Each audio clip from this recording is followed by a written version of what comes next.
Hi Chris, just a little video, or well, one of three on the videos because I've done all three of the guns now.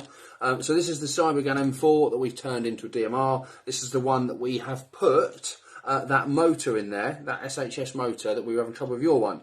Seems to be absolutely fine with this, so God knows why it was an issue in the other gun. Who knows? Very strange. Now this, obviously I've set it up as a DMR for you, running on 0.4 gram BBs, just like the GR25, which I'll do a video for in just a moment.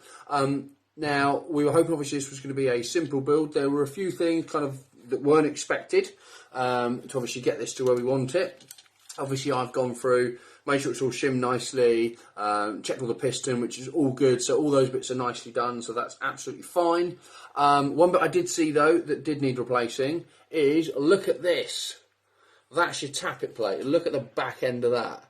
So that looks like that the gears have gone backwards on themselves. Where that had been cut down and flat, the bit that normally pulls these back, the little kind of bit of on the, I can't think of the words, on the sector gear, the bit that pulls the tappet plate back, obviously has gone the wrong way and smashed into the bottom of it and destroyed it. So I've had to put a new tappet plate in, but that's fine. So I had those, not a problem. We've of course put a stronger spring in because that's your original one. Obviously we want to bring it up to DMR power, so that's all done. What I've also done as well, I saw you had a maple leaf macron in there, which as a hot rubber is absolutely fantastic, but we've upgraded that to an MR hop just because we want to run DMR power and we want to run 0.4 gram BB, so we need that extra bit of effective lift. We could have lifted them with that, but it would have required so much more hot. We'd have then needed a stronger spring to compensate, and it's just not an efficient system. So we've upgraded all of those bits. Obviously I had a mega nub in there already. I've made sure the barrel's all clean. I've given that a good clean through, so that's all fine. Everything's all set. Now I have been quite clever in locking it to semi. So what I've done, I've set the Perrin initially to semi, and well, it doesn't matter what we set the other one to, because what I've done is I've actually put a bit of tape over the full auto selector. So in other words, when you rotate the selector round, it physically cannot see the fact that it's in auto.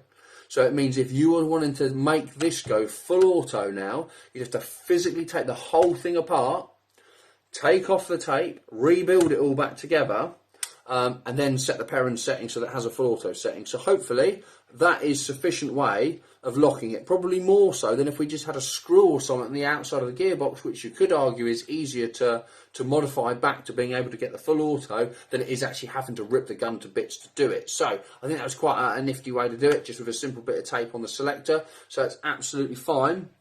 All is good. I'll just show you it on the chrono. Now we are... Hang on, let that load. Here we go. So on a 0.4 gram BB, we are literally 1.68 joules.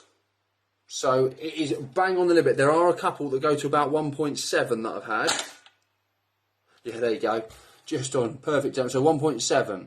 So it is literally on its absolute maximum. Now I know when you said when you dropped it off, obviously where you know the guys that you play at, they're a little bit lenient with you, they know you'll be sensible with it. If you're happy for me to leave it at that, with it just being bang on the limit, maybe a couple of FPS over, we'll do that. If not, what I can do is just cut the spring down a fraction bit, just to get it down closer to that 160 mark, just to give you a bit of leeway. But at the minute, the way that's gone together is absolutely spot on, and from what I can test here, the rounds are travelling nice and straight a distance. So that one is all good to go. That's fine. And just to show you as well, if I flick this round to, no, that's safe, hang on, sorry, go the other way, to full auto, I can now face that in here. It doesn't do anything. Put it back to safe mode, sorry, semi mode, and it'll fire again. But that also means you cannot enter the programming mode on the Perrin by doing that, because it just doesn't register it. So there's absolutely no way you can do that from the outside of the gun to change it. So hopefully that counts as locking it off. So yeah, nice and simple. There'll be 2 more videos following shortly.